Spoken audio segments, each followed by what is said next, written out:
अरमान जी, आपके लिए शायरी है, जरा ध्यान से सुनिएगा।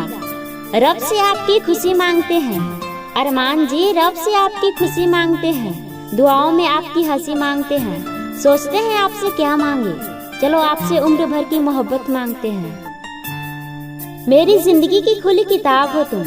अरमान जी, मेरी जिंदगी की खुली किताब हो तुम, मेरे जीने का एहसास हो तुम, और मेरे लिए एक प्यारा सा गुलाब हो तुम। I love you Armaan ji.